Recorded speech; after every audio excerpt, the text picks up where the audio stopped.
Shot গেছি ও পড়ে গেছি রে উদর কথা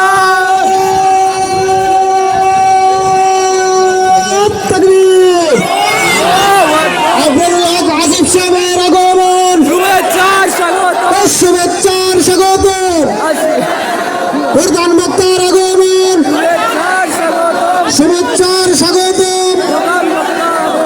প্রধান বক্তার আগমন মাহফিল কমিটির পক্ষ থেকে মাহফিল কমিটির পক্ষ থেকে লিল্লাহে তাকবীর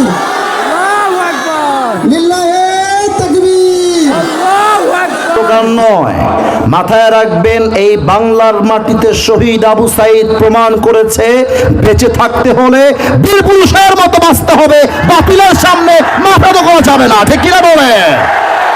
অতএব যারা স্লোগান দিচ্ছেন ইন্ডিয়াতে পালিয়ে গিয়ে আবার আপনার বাংলার মাটিতে ফিরে আসবেন, ক্ষমতার চেয়ার দখল করবেন, মাথায় রাখবেন এটা মামুর বাড়ির কোনো আবদার নয়। আপনারা ক্ষমতার চেয়ার দখল করবেন আর যুবকরা বাসায় বসে বসে আঙ্গুল চুষবে না। আল্লামা দেলোয়ার হোসেন সাইদি হুজুর বলতেন, আমরা হক কথা বললে আমাদেরকে ট্যাগ দেওয়া হয় রাজাকার, জঙ্গিবাদ আর মৌলবাদ। উনি বলতেন, যতই মৌলবাদ বলো আমরা একচুল পরিমাণ রাগ করি না, কারণ মৌল এসেছে মূল থেকে। তোমরা সবাই আগাবাদী, আমরা সবাই মূলবাদী। এবার বগুড়ার সুলপুল হংকার দিয়ে আমাকে বলবা, গাছের আগায় শক্তি বেশি না গোড়ায় শক্তি বেশি হয়? আল্লামা দেলোয়ার হোসেন সাইদি হুজুর বলতেন, তোমরা থাকো গাছের আগায়, আমরা থাকি গাছের গোড়ায়। বাড়াবাড়ি বেশি করিল না। 18 কোটি মানুষ মিলে গাছের গোড়ায় একটা ঝাঁকুনি দিবে, মামুর বাড়ি দিল্লি গিয়ে পড়বা, দিল্লি গিয়ে তারা পড়েছে। অতএব আমার শেষ কথা, আখেরি কথা, স্পষ্ট ভাষায় আমি বলতে বাধ্য হচ্ছি,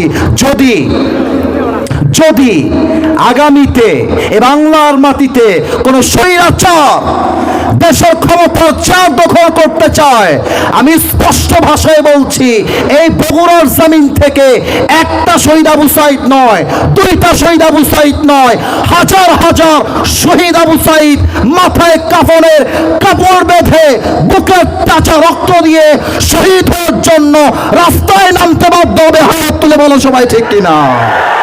আমি যদি তোমাদের কিছু বন্ধুর ফোন এখন চেক করি, তার মেসেঞ্জারে নিম্নে হলেও 10টা মেয়েকে পাওয়া যাবে।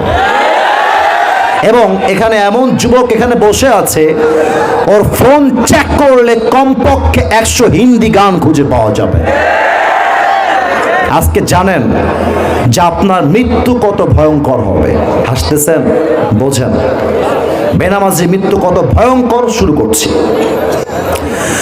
আল্লাহর হাবিব বলেছেন, বেনামাজি যুবক যে হবে,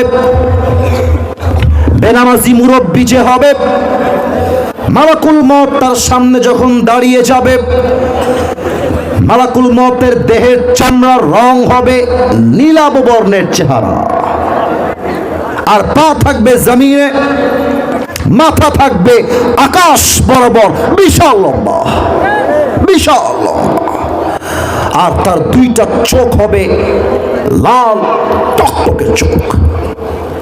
মালাকুল মউতের দেহের পোশাক হবে কালো কুচ্ছিত পোশাক। বেনামাজি যুবক, হারাম প্রেম করা যুবক, যে যুবকটা আজীবন হারাম গান শুনেছে, যেই মা আজীবন হিন্দি সিরিয়াল দেখেছে, যে মুরব্বী আজীবন চায়ের দোকানে বসে বসে বিড়ি টেনেছে, ও যখন মালাকুল মউতকে দেখবে, ভয়ঙ্কর চেহারা দেখে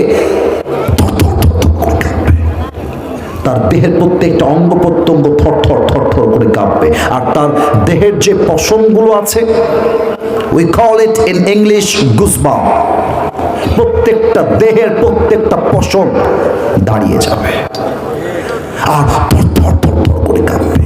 ঠোঁট কাঁপবে, জিহ্বা কাঁপবে, মাথা কাঁপবে, হাত কাঁপবে, পা কাঁপবে। মালাকুল মউত গুনাহগার, পা পাপী যুবক মুরব্বী মা বোন তার দিকে তাকিয়ে একটা ধমক দিবে, ইয়া আইয়াতুহান নাফসুল খাবিথা উখরুজি ইলা গাযাবিল্লাহ, এই বেনামাজি বের হয়ে আয়, বের হ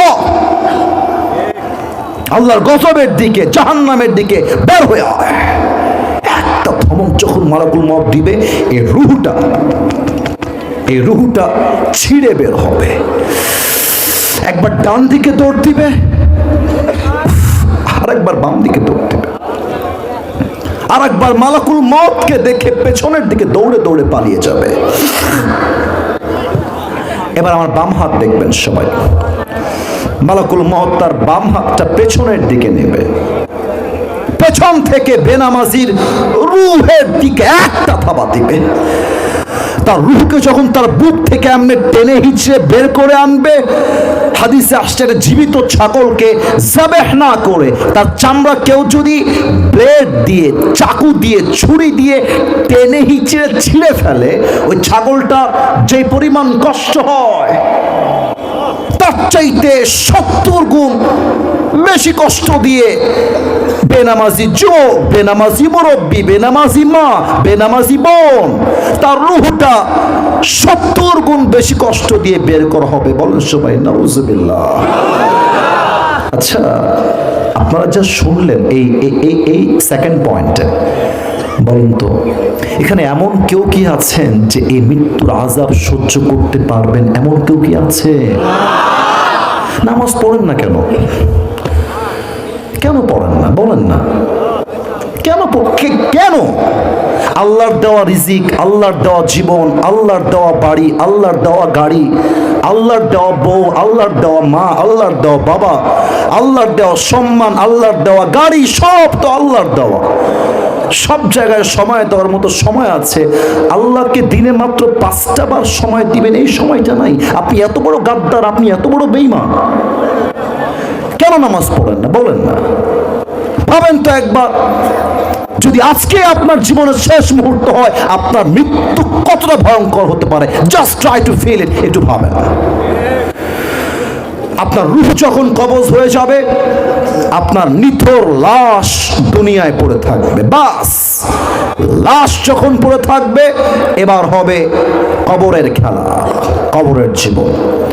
একটা প্রশ্ন করব সবাইকে, উত্তর হয়তো বা 95% ভুল দিবেন, এই জন্য ভেবে উত্তর দেন বগুড়ার ভাইরা। বলেন তো কবরের প্রশ্ন হবে মোট কয়টা? 4টা। কে বলেছো? তুমি বলেছো, মাশাআল্লাহ, রাইট আনসার, রাইট আনসার।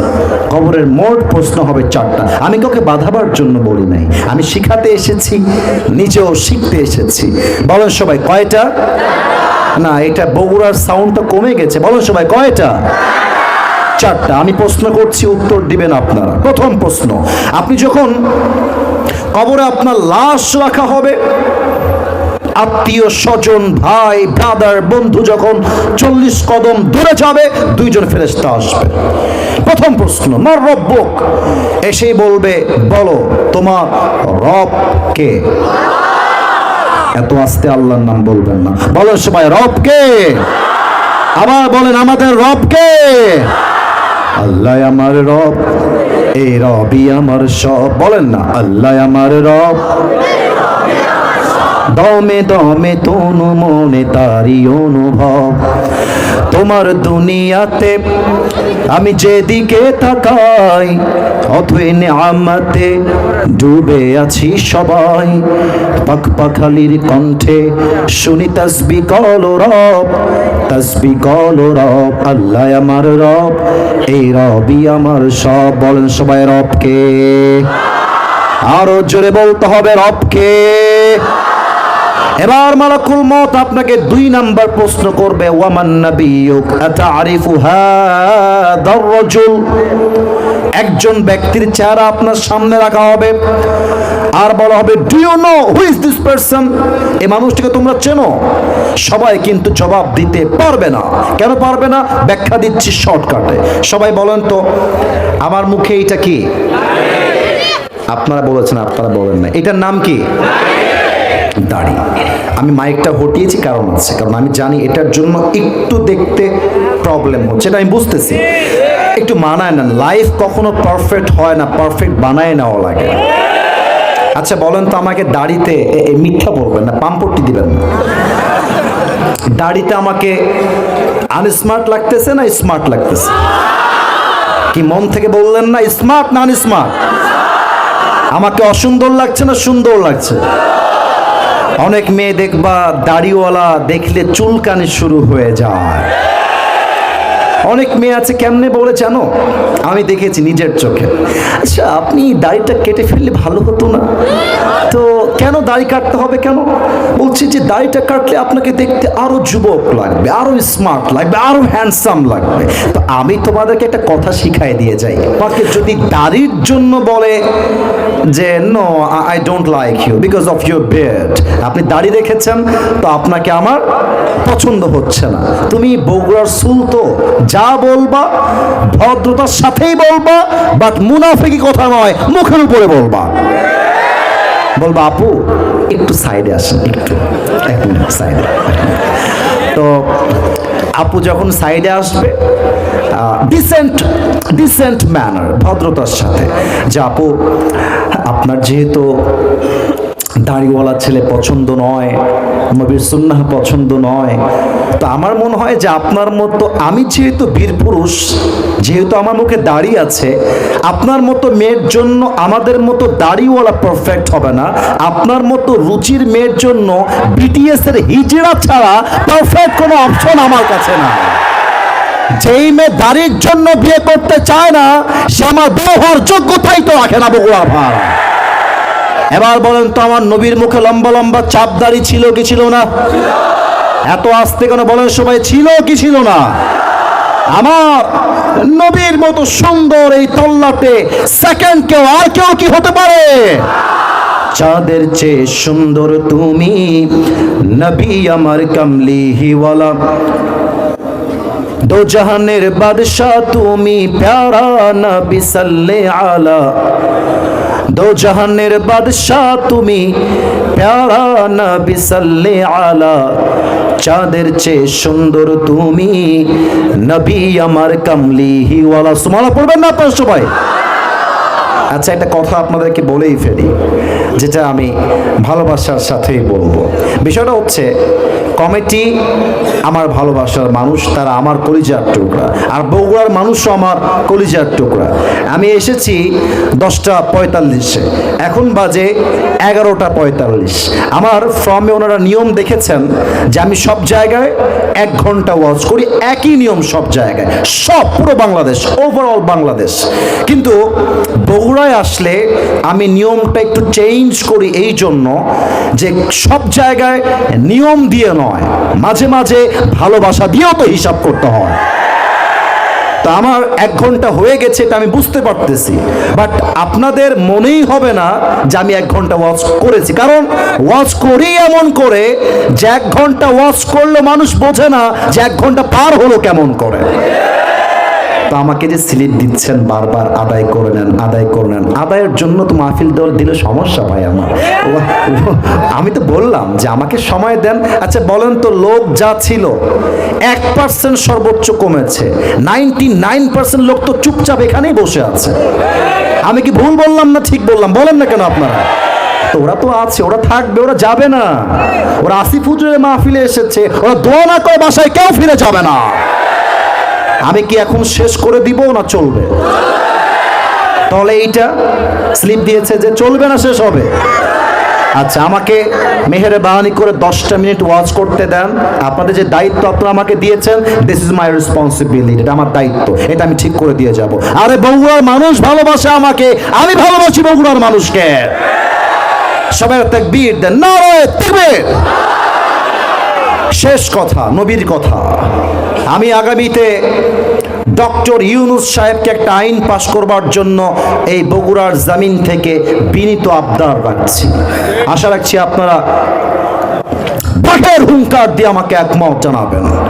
আগামীর সংসদে, বাংলাদেশের সংসদে আইন পাশ হবে সংবিধানে, আমার নবীর শানে এই বাংলার মাটিতে কোন নাস্তিক, কোন ব্লগার যদি একটা কুশব্দ উচ্চারণ করে, ওকে বাইতুল মুকাররমের সামনে ফাঁসির কাস্টে ঝুলিয়ে হত্যার রায় পাশ করতে হবে। হাত তুলে বলো সবাই, ঠিক কিনা?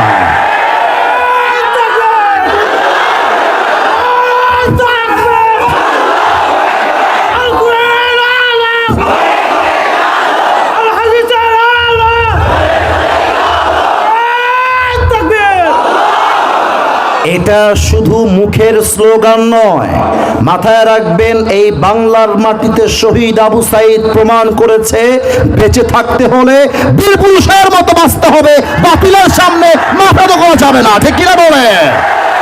অতএব যারা স্লোগান দিচ্ছেন ইন্ডিয়াতে পালিয়ে গিয়ে আবার আপনার বাংলার মাটিতে ফিরে আসবেন, ক্ষমতার চেয়ার দখল করবেন, মাথায় রাখবেন এটা মামুর বাড়ির কোনো আবদার নয়। আপনারা ক্ষমতার চেয়ার দখল করবেন আর যুবকরা বাসায় বসে বসে আঙ্গুল চুষবে না। আল্লামা দেলোয়ার হোসেন সাইদি হুজুর বলতেন, আমরা হক কথা বললে আমাদেরকে ট্যাগ দেওয়া হয় রাজাকার, জঙ্গিবাদ আর মৌলবাদ। উনি বলতেন যতই মৌলবাদ বলো আমরা এক চুল পরিমাণ রাগ করি না, কারণ মৌল এসেছে মূল থেকে। তোমরা সবাই আগাবাদী, আমরা সবাই মূলবাদী। এবার বগুড়ার সুলপুল হংকার দিয়ে আমাকে বলবা, গাছের আগায় শক্তি বেশি না গোড়ায় শক্তি বেশি হয়? আল্লামা দেলোয়ার হোসেন সাইদি হুজুর বলতেন, তোমরা থাকো গাছের আগায়, আমরা থাকি গাছের গোড়ায়। বাড়াবাড়ি বেশি করিল না। 18 কোটি মানুষ মিলে গাছের গোড়ায় একটা ঝাঁকুনি দিবে, মামুর বাড়ি দিল্লি গিয়ে পড়বা, দিল্লি গিয়ে তারা পড়েছে। অতএব আমার শেষ কথা, আখেরি কথা, স্পষ্ট ভাষায় আমি বলতে বাধ্য হচ্ছি, যদি আগামীতে এ বাংলার মাটিতে কোন স্বৈরাচার দেশের ক্ষমতার চেয়ার দখল করতে চায়, আমি স্পষ্ট ভাষায় বলছি, এই বগুড়ার জমিন থেকে একটা শহীদ আবু সাইদ নয়, দুইটা শহীদ আবু সাইদ নয়, হাজার হাজার শহীদ আবু সাইদ মাথায় কাফনের কাপড় বেঁধে বুকের তাজা রক্ত দিয়ে শহীদ হওয়ার জন্য রাস্তায় নামতে বাধ্য হবে। হাত তুলে বলো সবাই, ঠিক কিনা?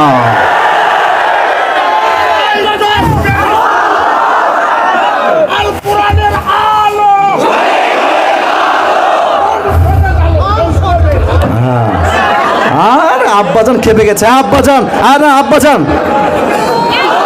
হ্যাঁ সবাই সবাই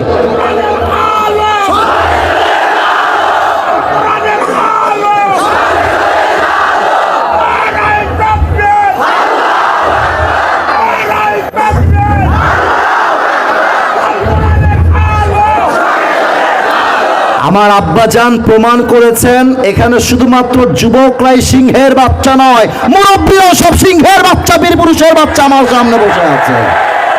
আর এই যে স্লোগান দেখে মনে পড়লো, এই স্লোগান দেখে এটা ভারতের সাংবাদিক আছে, বাংলাদেশ আর থাকবে না। তারপরে ও মাঝে মাঝে আমাদেরকে হুমকি দেয় যে চট্টগ্রাম নিয়ে নিবে, ফেনী নিয়ে নিবে। তা আমি বলি কি, নিতে হলে তো আসতে হবে, আসো আসো আসো আসো আসো আসো। তোমার মতো কুলাঙ্গার সাংবাদিকদেরকে সাইজ করবার জন্য কোনো জেলার কোনো প্রয়োজন নাই, বগুড়ার সন্তানরাই তো আমার জন্য আলাপ হয়ে যাবে। বেটা, বাংলাদেশ তোমার বাপের কোনো দেশ নয়, এটা হাজার লাখ যুবকের রক্তের বিনিময়ে স্বাধীন হয়েছে। এই দেশের 1 ইঞ্চি মাটি কোনো ভারতের দানবের হাতে আমরা ছাড়তে পারবো না, ঠিক কিনা বলে? তা আমরা বলছিলাম, মান নবিয়ুকা তারিফু হাদার রাজুল, আমরা বলবো হাদা নবিয়ুনা মুহাম্মাদুর রাসূলুল্লাহ সাল্লাল্লাহু আলাইহি ওয়াসাল্লাম। 3 নম্বর প্রশ্ন অহংকার নিয়ে, গৌরব নিয়ে উত্তর দিবেন। ওয়ামা দীনু, আমাদের ধর্মের নাম। এখানে আওয়াজ খুব জোরে পেয়েছি, সবার থেকে আওয়াজ। ও কমিটি, এটা ঠিক আছে ঠিক আছে, তুমি যাও। ও কমিটি, আমি খেয়াল করি নাই। আমাদের ধর্মের নাম। 3টে প্রশ্ন যখন উত্তর শেষ, ফেরেশতা বলবে আরে একটাও আটকায় না, এতগুলো প্রশ্ন করলাম 3টা ঠাস ঠাস ঠাস ঠাস উত্তর দেয়। ওমা ইলমুক, what's the source of your knowledge? তুমি এতগুলো জ্ঞান অর্জন করেছো কই থেকে? আমরা বলবো আমাদের জ্ঞানের উৎস কোথায়? আরো জোরে কোথায়? আল্লাহ বলবে, এই ফেরেশতা থামো, খবরদার, আর কোনো প্রশ্ন হবে না। এখনই এখনই আমার বান্দার কবরটাকে তোমরা জান্নাতের বাগান বানিয়ে দাও। আমার বান্দার কবরটাকে তোমরা জান্নাতের ঘ্রাণ দিয়ে ভরপুর করে দাও। কোন সবাই সুবহানাল্লাহ। এই হচ্ছে কবরের সেকেন্ড চ্যাপ্টার। এখন আমি বিনয়ের সঙ্গে জানতে চাই, আমার জায়গা থেকে আমি চেয়েছিলাম 1 ঘন্টার বেশি ওয়াচ করব, তবে কমিটির ভাইরা আমাকে স্লিপ দিয়েছেন first time and second time আদায় আদায় আদায়। আমি আগেই বলে দেই, কমিটির উপর আমার কোনো রাগ নেই। তারা মাথার ঘাম পায়ে ফেলে মাহফিলকে বাস্তবায়ন করেছে, তাজা রক্ত পানি করে মাহফিল। ভাই, মাহফিল করা এত সহজ না, এটা মাথায় রাখবেন। এই যে এত লাইট, এত প্যান্ডেল, এত স্টেজ, আমি এসেছি, আমাকে নিয়ে আসতে তো অনেক কমিটির মাথা খারাপ হয়ে যায়। আমি অহংকার নিয়ে বলছি না, কারণ আমাদের ডেট আসে 2-3 হাজার, মাহফিল হয় মাত্র 1 থেকে 150 বা 200। তো আমাদেরকে সিলেকশন করতে হয় যে কোথায় আমরা যাব, কোথায় আমরা যাব না। তো কমিটি নিশ্চিত অ্যাক্টিভ, তাই আমরা মাহফিলটা আজকে রেখেছি। অতএব আপনারা যাওয়ার সময় বলবেন, হুজুর 1 ঘন্টা ওয়াজ করলো আর কমিটি স্লিপ দিল আদায় করার জন্য, এটা আমরা মানি না, মানবো না বললেই হবে না। এই মাহফিলটা যেমন কষ্ট হয়েছে, এটাকে বাস্তবায়ন করতেই হবে, ঠিক কিনা বলেন? আপনাদের পাশের মসজিদ যেটা আমরা শুনলাম, নতুন কাজ শুরু হয়েছে, আমাকে লেখা হয়েছে এখানে, অনেক কাজ বাকি আছে। আর আমার কাজ এটা নয় যে কে দিবেন 2 লাখ, কে দিবেন 10, এই কাজ আমি জীবনে কোথাও করি না। কমিটির একটাই আবদার, আপনি রুমালটা পাঠিয়ে দিবেন। এখন আমি সবার থেকে জানতে চাই, অপশন আপনাদের কাছে। 1, রুমাল চলে যাবে, আদায় শেষ, দোয়া হবে 1। সেকেন্ড, কালেকশন আরো 10 মিনিট পরে হবে, তারপর রুমাল যাবে ওয়াজের পরে, মানে 10 মিনিট ওয়াজের পরে রুমাল যাবে। আপনার প্রথমটা চান না সেকেন্ডটা চান?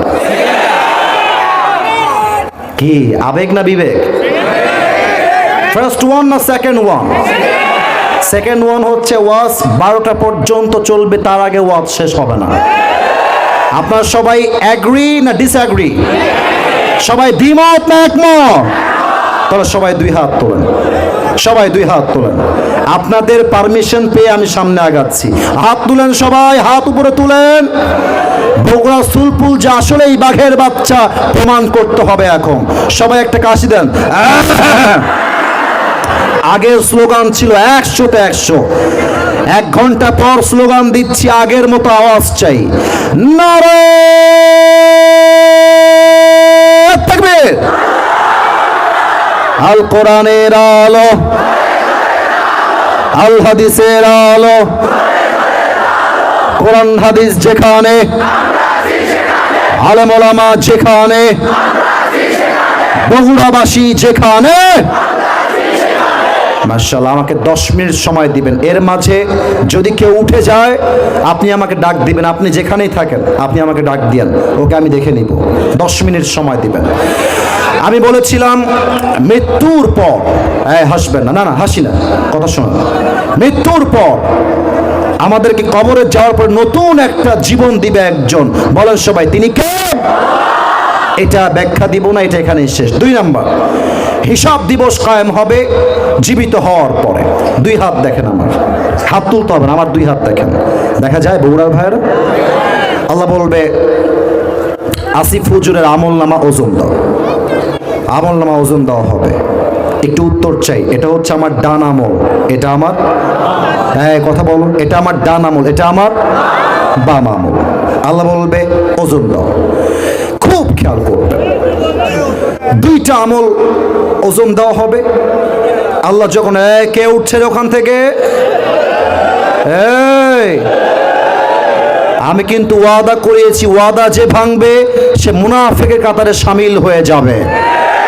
মুসলমান জবানেও এক, কাজেও তারা এক। খবরদার কেউ যেন, আমি বলেছি 10 মিনিট, আচ্ছা আমি আরো কমায় দিলাম 8 মিনিট, মেহেরবানি করে আমাকে হাদিসটা বলতে দেন। আল্লাহ বলবে, খুব খেয়াল করো বান্দার আমল নামা কোনটা ভারী হয়। তো ফেরেশতা দেখবে যে ডান আমলটা এই বাম আমলের চাইতে জাস্ট এক চুল পরিমাণ উঁচু হয়ে গিয়েছে। আল্লাহ বলবে, যেহেতু এক ভাগ বেড়ে গিয়েছে, যাও আমার বান্দাকে জান্নাতের ফয়সালা করে দাও। না, এটা তো বগুড়ার সুবহানাল্লাহ হইতে পারে না। পড়েন সবাই সুবহানাল্লাহ, আরেকবার পড়েন সবাই সুবহানাল্লাহ। তবে কিয়ামতের দিবসে বান্দার জন্য প্রথম হিসাব, আউয়ালু মা ইউহাসাবু বিহিল আবদু ইয়াউমাল কিয়ামাতি আস-সালাহ, প্রথম হিসাব হবে নামাজ নিয়ে। বলেন তো ইসলামের দ্বিতীয় খলিফার নাম কি ছিল? ওমর। মাশাআল্লাহ মাশাআল্লাহ। এবার সবাই বলবেন, ইসলামের দ্বিতীয় খলিফার নাম কি ছিল? ওমরের কাছে একজন যুবক আসছে। এটা কিন্তু খুব মারাত্মক ঘটনার হাদিস, 5 মিনিটে বলে আমরা শেষ করব। এসে বলছে, ওমর, একটা অভিযোগ আছে। কি অভিযোগ বলো? বলছে, আমি একজন গোলাম, ইসমি আবু লুলু আল মাজুসি, আমি পেশায় একজন গোলাম। তো আমার মালিক প্রত্যেক দিন আমার কাছে গোলাম হিসেবে 6 দিরহাম চার্জ করে। এটা আমার পক্ষে দেওয়া সম্ভব নয়, কমায় দেন, আমি 2 দিরহাম দিতে চাই। ওমরে ফারুক ডাক দিয়ে বলছে, যুবক, আমার কোনো আপত্তি নাই, তুমি 2 দিরহাম দিবা, তবে আমাকে একটা উত্তর দাও, তোমার ইনকাম সোর্স কি, তুমি কি ব্যবসা করে খাও? যুবক ডাক দিয়ে বলছে, ইয়া খলিফাতুল মুসলিমিন, আমার চাকরি হলো আমি একটা ব্যবসা করি, আমি অলওয়েজ ছুরি বানাই, চাকু বানাই, আর বাজারে গিয়ে বিক্রি করি। এটাকে আরবিতে বলা হয় খঞ্জর। খঞ্জর কেমন হয়? ডান হাত দেখেন, ডান হাত, বগুড়ার ভাইরা, ডানেও চাকু বামেও চাকু, মাকবাদাতুহু ফি ওয়াসাতি, হ্যান্ডেলটা হচ্ছে মাঝখানে। বলছে, ও আচ্ছা, তুমি খঞ্জর মেক করো, তুমি তো অনেক বড় ব্যবসায়ী, তোমার তো 6 দিরহাম নয়, তোমার 10 দিরহাম চার্জ হওয়ার কথা। এই কথা শুনে কাফেরটা বলছে, ও আচ্ছা আচ্ছা, সবাই যেহেতু মুসলমান তাই তুমি সবার বেলায় নরম, আর আমি যেহেতু কাফের তাই তুমি আমার বেলায় গরম, তাই না ওমর? তোমাকে আমি হত্যা করে ছাড়বো। ওমরকে হত্যার হুমকি দিয়ে বের হয়ে গেছে। আর দেখেন, ওমরে ফারুক ওর দিকে ফ্যাল ফ্যাল করে তাকায় আছে। ওর সাহস কত বড়! ও কাকে হুমকি দেয়? হুমকি দিয়ে বের হয়ে গেছে। বিশাল লম্বা রাত, ওমরকে হত্যা করবার জন্য সে বিশাল লম্বা একটা খঞ্জর বানিয়েছে। এবার সবাই আমার পেটের ডান দিকে দেখবেন। আমি জানি পরিপূর্ণ দেখা পসিবল না, আমি জানি যতটুকু দেখা যায়। সবাইকে বলবো, আমার পেটের ডান দিকে যতটুকু দেখা যায় দেখবেন, অভিযোগ করবেন না, যা দেখা যায়। প্রত্যেকটা আরব সর্দারের পেটের এই ডানের জায়গাতে, ঠিক এই জায়গায় একটা বিশাল লম্বা খাপ থাকতো ছুরি রাখার জন্য। ছুরি আরবিতে বলা হয় খঞ্জর। কেন রাখা হতো? যদি কোনো শত্রুপক্ষ অ্যাটাক করত, তাকে ডিফেন্স করার জন্য, অথবা শত্রুপক্ষকে আগ বাড়িয়ে অ্যাটাক করার জন্য, এই 2টা কারণ। তো সেই কাফের বিশাল লম্বা খঞ্জর বানিয়ে পেটের ডান দিকে রেখে দিয়েছে, আর ভাবছে, আমি যদি এইভাবে ওমরকে হত্যা করতে যাই তবে আমি আগেই ধরা খেয়ে যাব, কারণ আমার চেহারা সবাই দেখে ফেলবে। কি করা যায়, কি করা যায়, মনে মনে ভাবছে। হঠাৎ করে মাথায় চিন্তা আসছে যে আমি একটা চাদর নিয়ে আসি। শীতকালে আমরা কি মুড়ি দেই? এই কথা বলেন, কি মুড়ি দেই? চাদর নিয়ে আসছে। চাদরটা নিয়ে এসে 2 পাট এইভাবে ঝুলিয়ে দিয়েছে, আর চাদরের ডান দিকের পাটটাকে নিয়ে সোজা মুখ দিয়ে এমনে দিয়ে বেঁধে দিয়েছে, জাস্ট লাইক এ নেকাব অফ উইমেন, মেয়েদের নেকাবের মতো। পুরো মুখটাই Dhaka. No one can see his face except his eyes, চোখ ছাড়া চেহারা দেখা যায় না। এবার যখন ফজরের আজান দিয়েছে, ওই কাফের মুনাফিকের রূপে নামাজ পড়তে আসছে ওমরের পেছনে। ওমরে ফারুক ইমাম হয়ে আসছেন, ডাক দিয়ে বলছেন, সফু সুফুফাকুম, কাতার সোজা করো, কাঁধে কাঁধ মিলিয়ে দাঁড়াও। আল্লাহু আকবার।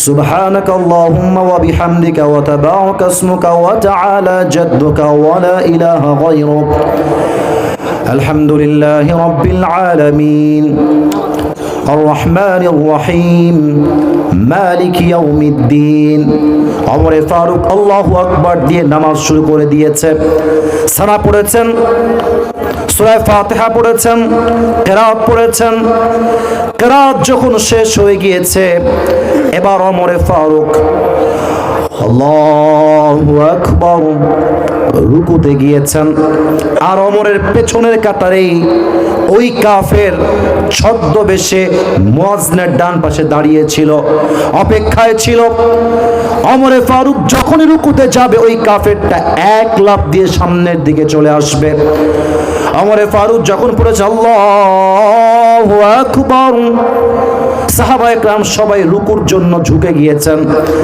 আর ওই কাফের স্টিল এমন করে দাঁড়িয়ে আছে রুকুতে যায় নাই সব কাফের যখন রুকুতে চলে গিয়ে সব সাহাবায়ে কেরাম যখন রুকুতে চলে গিয়েছে ওই কাফের এক লাফ দিয়ে ওমরের সামনে এসে দাঁড়িয়ে গিয়েছে ওই সময়ে সাহাবায়ে কেরাম কানু ইউসাল্লুনা বিগালাস অন্ধকারে নামাজ পড়তেন কে কার সামনে দাঁড়িয়ে আছে কে কার পাশে দাঁড়িয়ে আছে বোঝার কোনো ইয়তা নাই অন্ধকার থাকে ওমর ফারুক রুকুর মধ্যে গিয়ে তাসবিহ পাঠ করছেন সুবহানা রাব্বিয়াল আযীম আর ওই কাফের তার মুখের যে ঘোমটা চাদরটা ছিল ওই চাদরটাকে এমনে ধরে উড়িয়ে দিয়েছে আর বিশাল লম্বা খঞ্জর পেটে ডান দিক থেকে বের করেছে অপেক্ষায় আছে ওমর ফারুক কখন বলবে সামি আল্লাহু লিমান হামিদা যখনই উঠবে একটা কোপ দিব ওমরের পেট বরাবর ওমর ফারুক রাদিয়াল্লাহু তাআলা আনহু নিজ মনে তাসবিহ পাঠ করছেন সুবহান রাব্বিয়াল আযীম সুবহান রাব্বিয়াল আযীম সুবহান রাব্বিয়াল আযীম তাসবিহ পাঠ যখন শেষ হয়ে গিয়েছে এবার ওমর ফারুক রাদিয়াল্লাহু তাআলা আনহু বলছেন সামি আল্লাহু লিমান হামিদা যখনই দাঁড়িয়ে গিয়েছেন ওই কাফের আবু লুলু আল মাজুসি বিশাল লম্বা খঞ্জর নিয়ে এমনি পজিশন করে দাঁড়িয়ে আছে ডানেও চাকু বামেও চাকু হ্যান্ডেলটা হচ্ছে ঠিক মাঝখানে ওমর ফারুক যখন সোজা হয়ে দাঁড়িয়েছে ওই কাফের বিশাল লম্বা ছুরি দিয়ে ওমর ফারুকের পেট বরাবর কেমনে আঘাত দিয়ে সবাই পেট দেখবেন এখান থেকে ধরে একটা পোঁচ দিয়েছে পুরো পেট কেটে গেছে এখান থেকে ধরে আরেকটা পোঁচ দিয়েছে আবার পেট কেটে গেছে আবার ধরে বিশাল জোরে বাম দিক থেকে ডানে আবার একটা পোঁচ দিয়েছে ওমর ফারুক রাদিয়াল্লাহু তাআলা আনহুর পেট কেটে নাড়ি ভুঁড়িগুলো সব বাহিরে বের হয়ে গেছে ওমর ফারুক নামাজের মধ্যে চিৎকার দিয়ে বলছেন কতালানি আল কাল কতালানি আল কাল আমাকে একটা কুকুর হত্যা করেছে কে কোথায় আছো দৌড় দিয়ে আসো আমাকে বাঁচাও ওমর ফারুক অজ্ঞান হয়ে পড়ে গিয়েছে আর ওই কাফের ওমর ফারুককে রক্তাক্ত করে সামনের কাতার থেকে পেছনের দিক দিয়ে পালিয়ে যাবে ওমর ফারুকের চিৎকার শুনে সাহাবায়ে কেরাম বুঝে গিয়েছেন সামথিং ইজ রং এক সাহাবী নামাজ ছেড়ে দিয়েছে নামাজের মধ্যে চিৎকার দিয়ে বলছে খুজুহু ধরো ও যেন পালিয়ে না যায় ধরো আরো ছয়জন সাহাবী 7 জন মিলে ওই কাফেরকে ধরতে গেছে আর ওই কাফের এতটা জালেম এত বড় জানোয়ার ছিল যাকে সামনে পেয়েছে ছুরি দিয়ে কারো গলায় কারো বুকে কারো পেটে যাকে যেখানে পেয়েছে অন্ধকারে ইচ্ছা মতো কুপিয়েছে হাদিসে আসছে 7 জন সাহাবী ছুরির আঘাত খেয়ে জায়গায় স্পট ডেথ জায়গাতে শহীদ হয়ে গেছে নামাজের মধ্যে শহীদ হয়ে গেছে একজন সাহাবী গিয়ে ওমরের জায়গায় খলিফা হয়ে ইমাম হয়ে দাঁড়িয়ে গিয়েছে নামাজ যখন শেষ সব সাহাবীরা দৌড়ায় আসছে ইলা ওমর, ওমরের দিকে, আর চিৎকার দিয়ে বলছে মা লাকা ইয়া ওমর, মা লাকা ইয়া ওমর, হে ওমর আপনার কি হয়েছে, আপনি কথা বলেন না কেন, ওঠেন। ওমরের পেট কেটে নাড়ি ভুঁড়ি সবগুলো বাহিরে বের হয়ে পড়ে আছে, আর গল গল করে রক্ত বের হচ্ছে।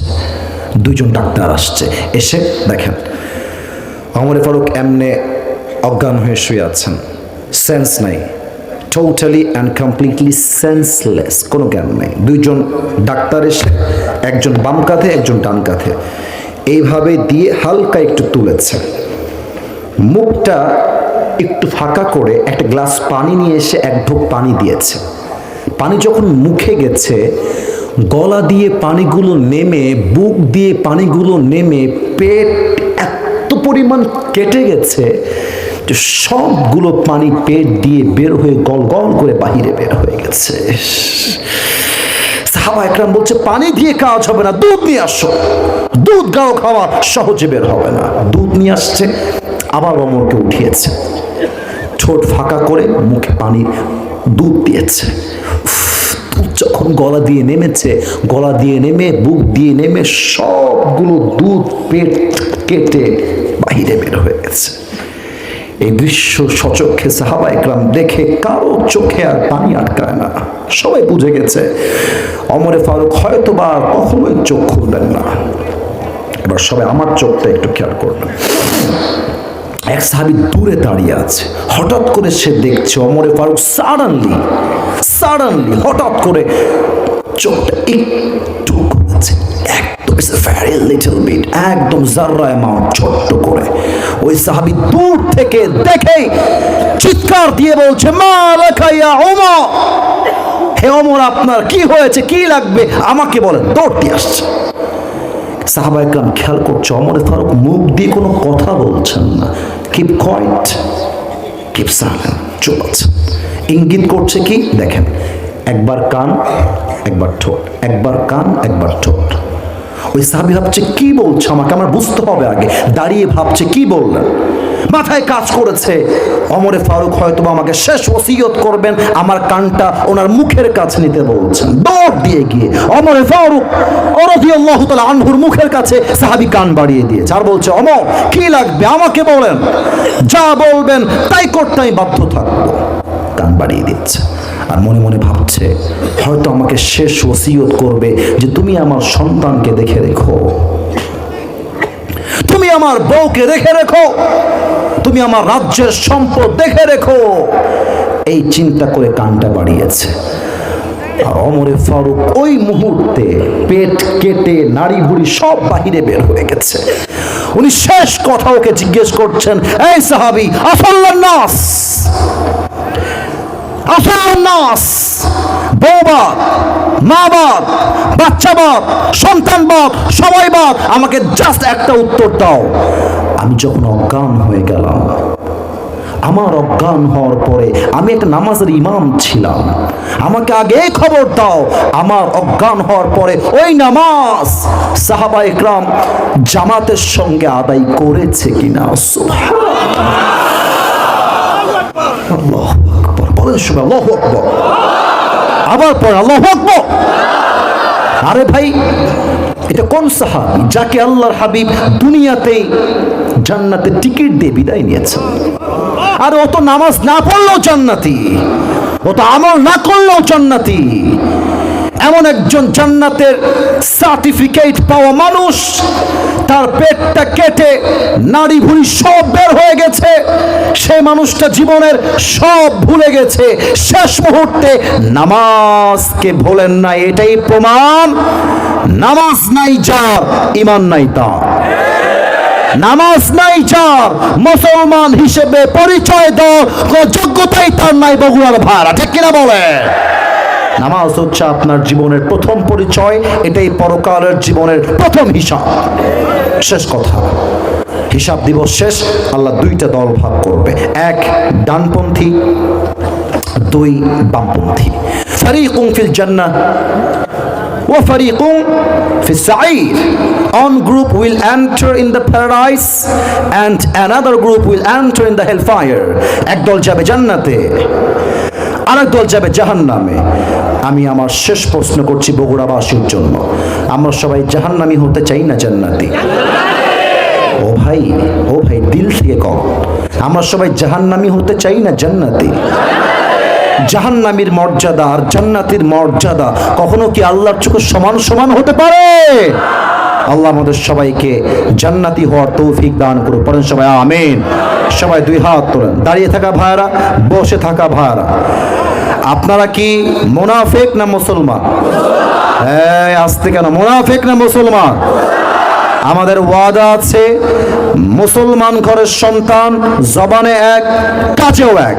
আমি বলেছিলাম 12টা পর্যন্ত ওয়াজ হবে, 12টা বেজে 12:10 বাজে।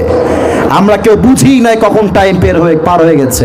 এখন ওয়াদা ছিল দোয়া না করে কেউ উঠবেন না। সবাই দুই হাত তোলেন দেখি একবার, সবাই দুই হাত তোলেন। এখন সবাই পকেটে হাত দেন, সবাই পকেটে হাত দেন। ভলান্টিয়ার্স গো ফাস্ট, সবাই যাবেন। ভলান্টিয়ার্স সবাই যাবেন। একজন যুবক যদি উঠে যায়, মুনাফিকের কাঁধে তার নাম উঠে যাবে। পেছনে কে উঠতেছে? ওখানে কোনো মাজা ভাঙাভাঙি নাই, বসে পড়েন আব্বাজান, একটু পর মাজা ঠিক করবেন। সবাই তাকবীর দেন, নারায়ে তাকবীর। আজকে বগুড়ার মানুষ এই 1.5 ঘন্টা বসে প্রমাণ করেছে বগুড়ার মাটি হলো ইসলামের ঘাঁটি, ঠিক কিনা বলে? সেকেন্ড কথা হলো, বগুড়ার পাশেই হলো রংপুর। আমরা এটা বিশ্বাস করি আগামীর বাংলাদেশে ইসলামের রাজ কায়েম হবে। বগুড়ার প্রত্যেকটা যুবক সে রাজ কায়েম করবার জন্য, রাজপথে জীবন দেওয়ার জন্য সদা সর্বদা প্রস্তুত থাকবে, ঠিক কিনা বলে? সবাই বসে থাকবেন, কেউ যেন ডান বাম না হন, কেউ যেন না হয়। আচ্ছা, মায়েরা বোনরা কি আসছেন আজকের মাহফিলে? আচ্ছা, মায়েদের কাছে যদি দায়িত্বশীল কেউ নারী থাকেন, দায়িত্বশীল যদি কেউ থাকেন, মেহেরবানি করে নিজ দায়িত্বে রুমালটা নিয়ে বের হয়ে যাবেন। আমাদের এখানে পুরুষরা বড্ড ভদ্র, সবাই চুপচাপ বসে আছে। মায়েদের কাছে যারা আছেন, কেউ যেন ডান বাম না হয়ে যায়। বামে কে উঠেছে? এরা এই বসো, দোয়ার জন্য বসো, দোয়ার জন্য বসেন। প্রিয় ভাইরা, এই মাহফিলটা আগামীতে হোক, এটা আমরা সবাই চাই কি চাই না? আচ্ছা, আমি শুনেছি বগুড়ায় মিজানুর রহমান আজহারি হুজুর আসবে, কথা কি সত্যি নাকি? কোন মাঠ কোথায় এটা? ও আচ্ছা, বুঝতে পারছি। আল্লাহ যেন আজহারি হুজুরকে নিরাপদে আসার তৌফিক দান করে। পড়েন সবাই আমিন। আচ্ছা, সব কথাবার্তা ওকে। এখন কেউ উঠবে না, এই যে বসে পড়ুন, ওয়াদা, বসে পড়ুন। আর ডানে অনেকে দাঁড়িয়ে আছে, ভলান্টিয়ার্স কেউ থাকলে এখানে একটু কালেকশন করে নেবেন। ওদিকে শেষ মোটামুটি, ডানে যাবেন। এই যে মাশাআল্লাহ, সবাই ল্যাটা মেরে বসে আছেন। ল্যাটা মেরে না বসে আত্তাহিয়াতুস সুরতে বসেন। সবাই আত্তাহিয়াতুস সুরতে বসবেন সবাই, মাশাআল্লাহ। ল্যাটা মেরে বসবেন না, আদবের সাথে আত্তাহিয়াতুস সুরতে বসেন। আর কমিটির ভাইরা, ব্যাগ নিয়ে কেউ কোথাও যাবা না, ব্যাগ নিয়ে সোজা স্টেজে আসো। দায়িত্বশীল দাঁড়িয়ে আছে, জমা দিয়ে দাও। মাশাআল্লাহ।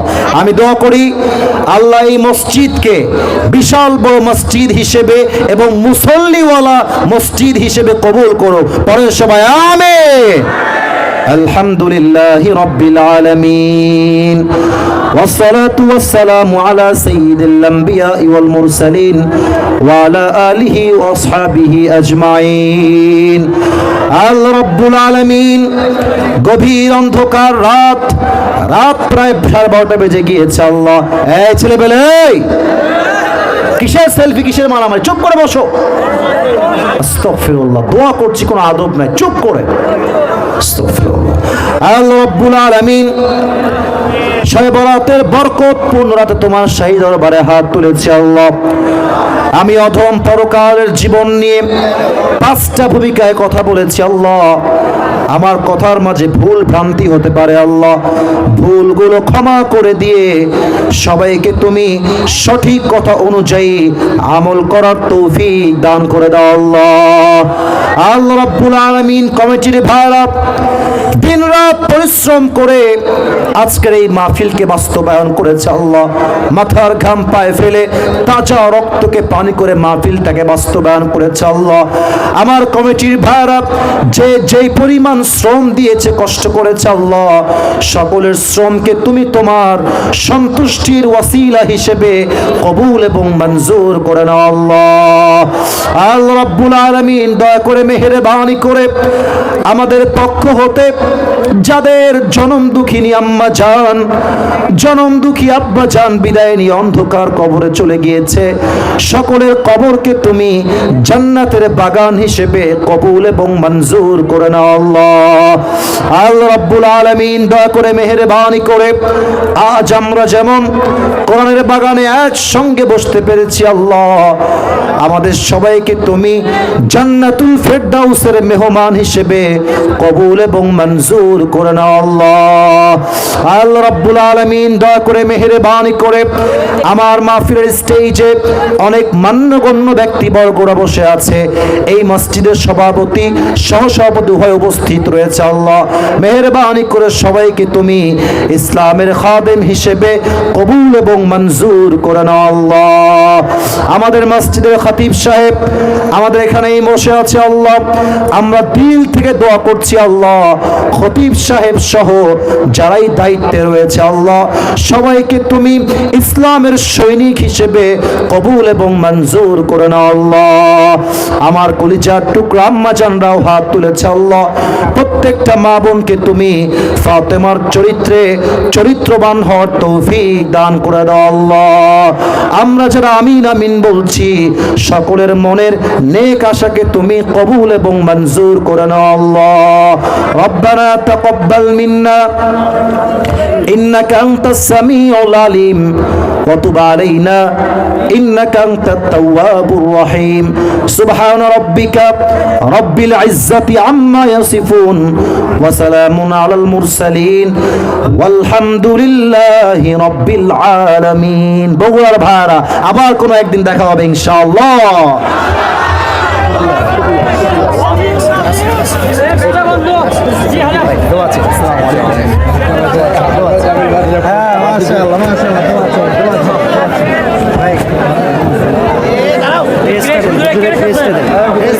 হুজুর এক টেস্ট দেন।